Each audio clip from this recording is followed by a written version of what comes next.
morning, dear students. Jai Shri Krishna. In the last video, we started the chapter number 10, industrial sector. In that portion, we saw the introduction.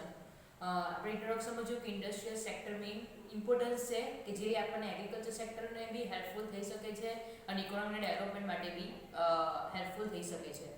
સો એના importance આપણે જોશું એટલે વધારે clear થશે કે industrial sector કઈ કઈ રીતે હેલ્પફુલ થાય છે. 3 or 5 marks important. જોઈએ industrialization is necessary to have speedy economic growth. અને આપણે જોયું કે સેકન્ડ 5 યર પ્લાનિંગ જે 1956 માં સ્ટાર્ટ થયું હતું ને તેમાં મેઇન ગોલ શેના પર હતો, ઇન્ડસ્ટ્રી સેક્ટર પર મેઇન એમ હતો ગવર્નમેન્ટનો, બરાબર, ઇન્ડસ્ટ્રી સેક્ટરને ડેવલપ કરવા માટેનો. To develop agriculture sector to generate more employment opportunity, to do optimum utilization of internal resource of economy for quick increase in economic and for improving living standard of the people. બરાબર, એટલે કે agriculture સેક્ટરને develop કરવા માટે કે employment opportunity provide કરવા માટે હોય, ઇકોનોમીનો growth કરવાનો હોય, સ્ટાન્ડર્ડ ઓફ લિવિંગ ઇન્ક્રીઝ કરવાનો હોય, તો તે બધા માટે મેઇન શું કરવું પડે, ઇન્ડસ્ટ્રીયલ ડેવલપમેન્ટ કરવું પડે. Therefore, it can be said that to overcome serious issues like unemployment and poverty, બરાબર, આપણે જોયા કયા કયા serious issues છે, unemployment and poverty for the lower economic development of India. In developing countries like India, industrialization is must. Industrialization is not only necessary for economic development but also for social and political stability. Social and political stability માટે બી economic industrialization necessary છે. That can be proven from the following points. Number 1, contribution in the national income. બરાબર, જ્યારે independence થયું તે વખતનું national income અને after that અત્યારની જો વાત કરીએ અરાઉન્ડ 30%, 27 to 30% જે ટોટલ ઇન્કમમાં કોન્ટ્રીબ્યુશન છે, બરાબર, તે કોનું છે, ઇન્ડસ્ટ્રીયલ સેક્ટરનું છે. કોનું છે, ઇન્ડસ્ટ્રીયલ. ધેટ મીન્સ કે 100 રૂપીસ હોય તો તેમાંથી 27 to 30 રૂપીસ અત્યારે કોણ પ્રોવાઈડ કરે છે, ઇન્ડસ્ટ્રીયલ સેક્ટર પ્રોવાઈડ કરે છે. એ વાત બરાબર છે, એ વાત ટ્રુ છે કે એ પણ હજુ બહુ ઓછું છે, બરાબર, ઇન્ડસ્ટ્રીયલ સેક્ટરનો હજુ શેર વધારે હોવો જોઈએ, એ પણ હજુ અત્યારે ઓછું છે, બટ તો બી ડેવલપ થયું છે. At the time of independence, agriculture sector was having dominance over economy, which reduced gradually with the development of industries. Due to planning efforts, share of industry has increased in national income, but still it is not enough. In the year 1951 માં કેટલો હતો એનો share? Industrial sector contributed 16.6%. 16.6%, in national income, which rose to 27% in 2013-14. 2013-14 એ લોકોએ last data આપ્યું છે, 27% increase થયું છે constant પ્રાઇસે. આપણે ઘણી સ્ટડી કરી ગયા છે constant price and market price વિશે 11th સ્ટાન્ડર્ડમાં નેશનલ ઇન્કમની અંદરમાં. કોન્સ્ટન્ટ પ્રાઇસ એટલે કોઈ બી એક યરને બેઝ યર તરીકે લઈ લેવામાં આવે અને એ યરે પ્રાઇસ કેલ્ક્યુલેટ કરવામાં આવે. It's called the constant price, right. તમે સ્ટેટની અંદરમાં ઇન્ડેક્સ નંબરમાં જે સ્ટડી કર્યા ગયા તો ફિક્સ બેઝ ઇન્ડેક્સ નંબર અને ચેઇન બેઝ ઇન્ડેક્સ નંબર, બરાબર, તેની અંદરમાં બી તમે થોડું ઘણું આ વિશે સ્ટડી કર્યું હશે. Based on this, it can be said that contribution of industrial sector has increased in national income. It is also noticeable that in the growth of service sector, industrial sector has played extraordinary role. બરાબર, service સેક્ટરના growth માટે બી industrial sector important છે. Next વાત કરીએ આપણે એમ્પ્લોયમેન્ટની. જે agriculture sector પર જે એને શું કહેવાય કે જે એમ્પ્લોયમેન્ટનું ઘટ્યું છે, બરાબર, જે ડિક્રીઝ થયું છે એગ્રીકલ્ચર સેક્ટર પર, તે મેઇન ઇન્ડસ્ટ્રી સેક્ટરને લીધે જ થયું છે. India is highly populated nation where entire labor supply is not being utilized in productive activities. It also indicates that serious issues of unemployment is being created due to lack of enough employment opportunities. બરાબર, ઇન્ડિયામાં employment opportunity કેવી છે, એટલી નથી, બરાબર, ઓછી છે. Plant efforts એનો મેઇન રીઝન શું છે કે એક તરફ પોપ્યુલેશન વધારે છે, ધેટ મીન્સ કે એક તરફ લેબર સપ્લાય વધારે છે, બરાબર, એક તરફ લેબર સપ્લાય વધારે છે અને બીજી તરફ એમ્પ્લોયમેન્ટ ઓપોર્ચ્યુનિટી ક્રિએટ નથી થતી. That's why unemployment increases day by day. Plant efforts have increased employment opportunities in industrial sector. In the year 1951, 10.6% laborers were employed in industry. 9.51 માં કેટલું હતું? 1951 માં 10.6% employed, એટલે કે 100 માંથી અરાઉન્ડ 10 to 11% જે છે તે ઇન્ડસ્ટ્રી સેક્ટરમાં એમ્પ્લોયડ હતા, which rose to 24.3% in 2013-14. Sorry 2011-12 માં આવ્યું છે. 11-12 માં કેટલું છે? 24.3%. આ 11-12 ઇન્ફોર્મેશન કેમ આવી છે ખબર? બીકોઝ યાદ કરો સેન્સસ એવરી 10 યરે કાઉન્ટ થાય છે, બરાબર? તો અત્યારે લાસ્ટ સેન્સસ ક્યારે કાઉન્ટ થયું હતું? 2011-12 માં, બરાબર? અને એમ્પ્લોયમેન્ટ ની એની બધી ઇન્ફોર્મેશન ક્યારે એક્ઝેક્ટલી મળે? જ્યારે સેન્સસ કન્ડક્ટ થાય ઇન્ડિયામાં ત્યારે જ એની એક્ઝેક્ટ ઇન્ફોર્મેશન મળે. ધેટ્સ વાય આ ફિગર તમને 2011-12 ની આપી છે. Small scale industries in industrial sector generally use labor intensive production techniques, બરાબર, labor intensive.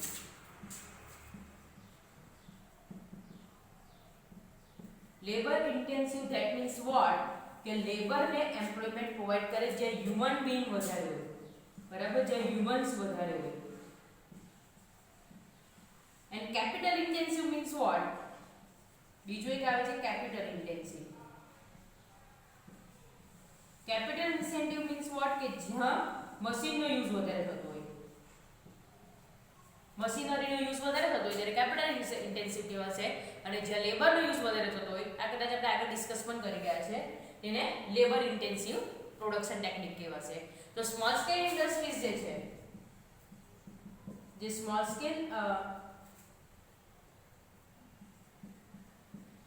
સ્કેલ ઇન્ડસ્ટ્રીઝ છે તેમાં લેબરનો યુઝ વધારે થાય છે, લેબર ઇન્ટેન્સિવ ટેકનિકનો પ્રોવાઇડ થાય છે, એટલે વધારે એમ્પ્લોયમેન્ટ જનરેટ કરે છે.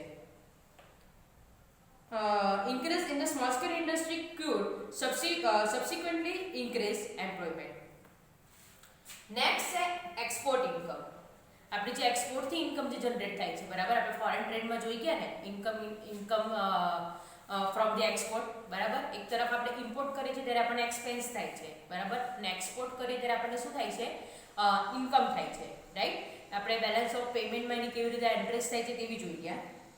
તો એક્સપોર્ટમાં જે ઇન્કમ છે તેમાંથી 2/3 જે શેર જે છે, 2/3 શેર જે છે તે કયા સેક્ટરમાંથી મળે? તે શેમાંથી છે? ઇન્ડસ્ટ્રીયલ સેક્ટરમાંથી થાય છે income.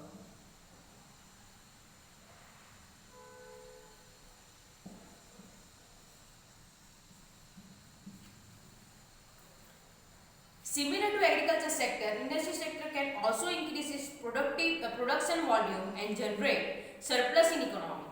These surplus items can be exported to earn foreign exchange. This foreign exchange is very useful to import scarce item in economy. એટલે એક્સપોર્ટ ઇન્કમથી શું થશે? જો આપણે ઇન્ડસ્ટ્રીયલ સેક્ટરના સરપ્લસને એક્સપોર્ટ કરશું તો એની જે ઇન્કમ મળશે તો તેનાથી આપણે શું કરશું કે જે સ્કેર્સ છે, બરાબર, આપણે જોયું ફોરેન ટ્રેડ શેના માટે જરૂરી છે કે અમુક સ્કેર્સ રિસોર્સિસ હોય જે ઇન્ડિયામાં નહીં મળી શકે, અથવા તો એવા પ્રોડક્ટ્સ હોય કે જે ઇન્ડિયામાં નહીં થઈ શકે, તો તેને આપણે ઇમ્પોર્ટ કરવા માટે એ ઇન્કમ યુઝફુલ થઈ શકે. In the year 2013-14, industries earned about 2/3 share of export income. Thus, industrial sector of economy does not only satisfy requirements of citizens but also earns foreign exchange from exports of surplus production. Thus, it indirectly helps in satisfying the requirement of the other items in economy. એટલે ખાલી human ના જે needs છે તેને satisfy નથી કરતી, but ગવર્મેન્ટને export income earn કરવા માટે બી હેલ્પફુલ થાય છે. અને એક્સપોર્ટ ઇન્કમ અર્ન થશે તો તમને આગળ કીધું તેમ જે સ્કેર્સ આઇટમ્સ છે કે જે આપણે ઇમ્પોર્ટ કરવાની જરૂરી છે તો તે આપણે ઇમ્પોર્ટ કરી શકશું. નેક્સ્ટ છે બેલેન્સ ઇકોનોમિક ડેવલપમેન્ટ. ઇકોનોમિક ડેવલપમેન્ટને બેલેન્સ રીતે ઇકોનોમીને બેલેન્સ રીતે ડેવલપ કરવા માટે બી ઇન્ડસ્ટ્રીયલ સેક્ટર હેલ્પફુલ છે.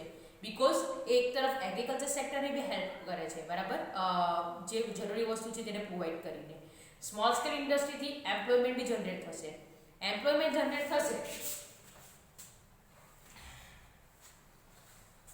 જો એમ્પ્લોયમેન્ટ ઇન્ક્રીઝ થશે તો ઓબ્વિયસલી ઇન્કમ ઇન્ક્રીઝ થવાની, અને ઇન્કમ ઇન્ક્રીઝ થશે તો શું ઇન્ક્રીઝ થવાનું છે? ડિમાન્ડ ઇન્ક્રીઝ થવાની.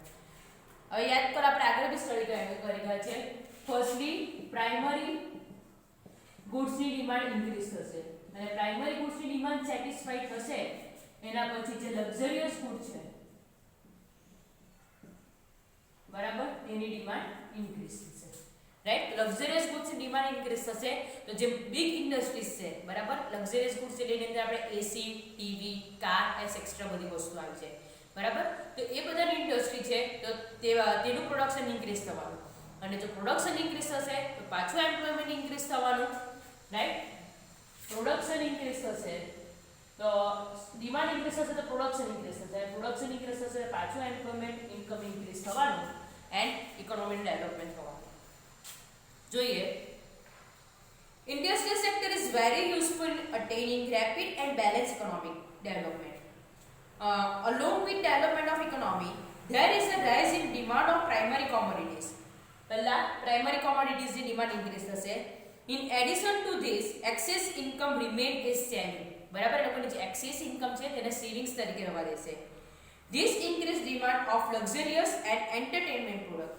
This also can be satisfied by industries. અને એ બી શેનાથી સેટિસ્ફાઈ થશે? ઇન્ડસ્ટ્રીથી સેટિસ્ફાઈ થશે. In addition to this, government can also establish several public sector enterprise in less developed or backward area to increase employment and income in order to make speedy and balanced development of economy. હવે government બી interference કરશે કે જે backward areas છે બરાબર, like rural areas જેવા છે જેમાં industry નથી તો ત્યાં ઇન્ડસ્ટ્રીઝ ઓપન કરશે, સ્મોલ સ્કેલ ઇન્ડસ્ટ્રી કે મીડિયમ સ્કેલ ઇન્ડસ્ટ્રી ત્યાં ઓપન કરશે. એનાથી ત્યાં પ્રોડક્શન પણ થશે, ત્યાંના લોકોને એમ્પ્લોયમેન્ટ પણ મળશે બરાબર. સો એનાથી શું થશે કે જે બેકવર્ડ એરિયા છે તેનું બી ધીમે ધીમે ડેવલપમેન્ટ થશે.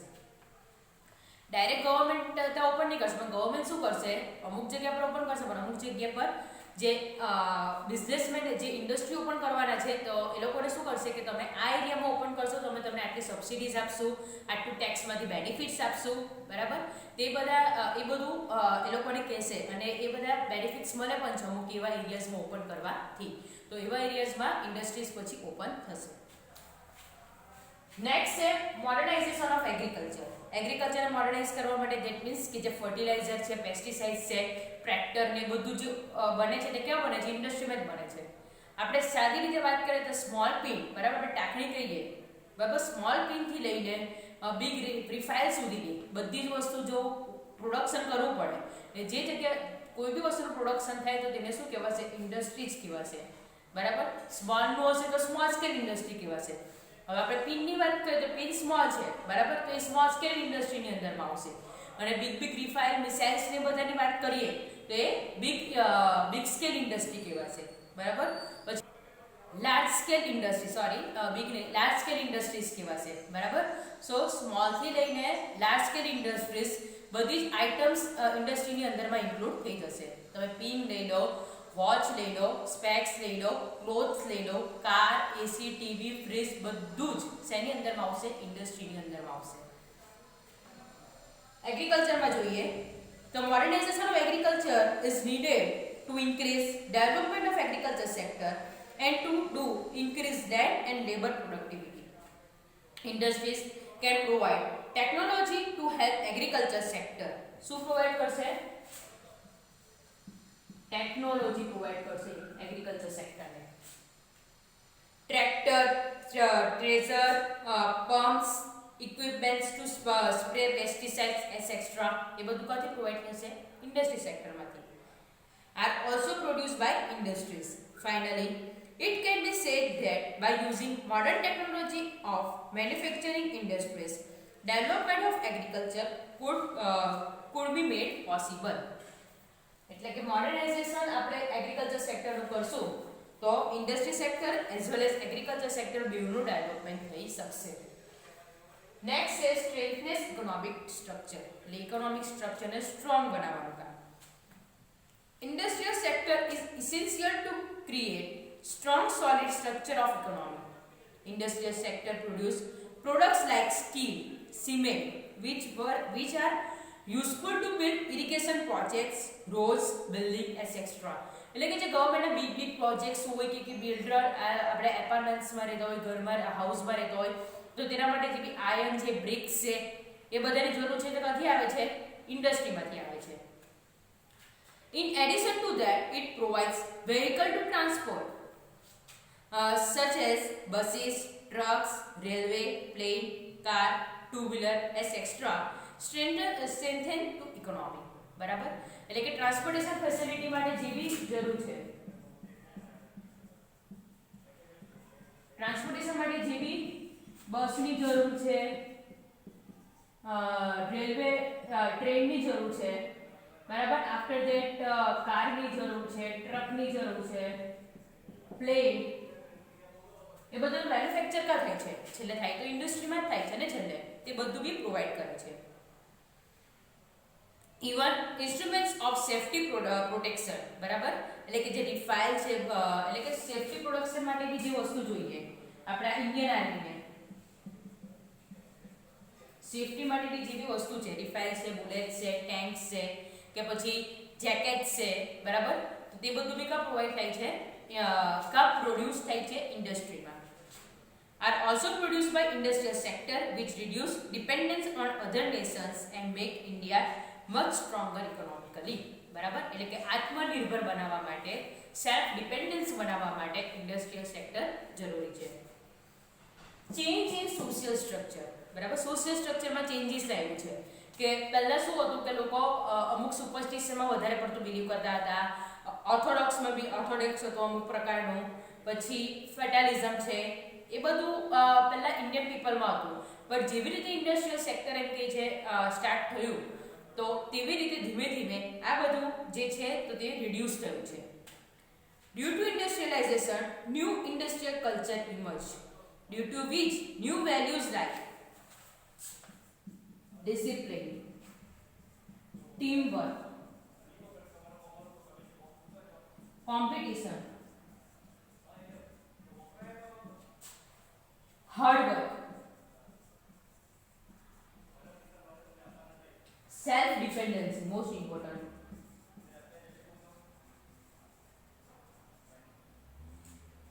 self dependency,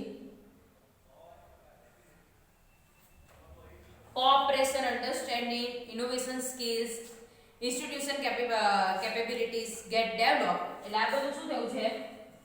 ડેવલપ થયું છે. And stands against superstition, fatalism, narrow psychology, orthodox behavior get reduced. બરાબર?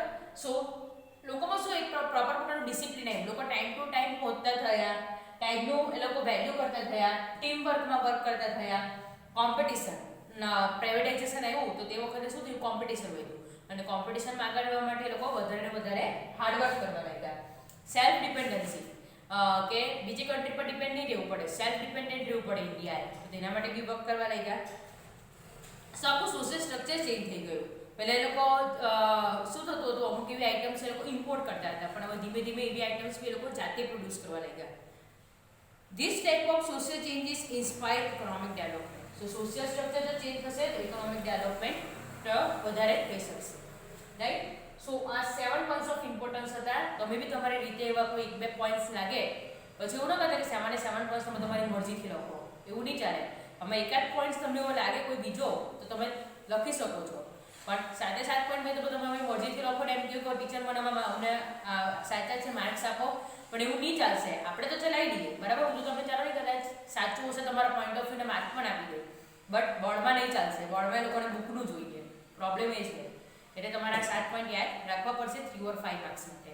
બરાબર, જોઈ જજો અને કોઈ બી કન્ફ્યુઝન ક્વેરીઝ હોય તો પૂછી લેજો. Thank you.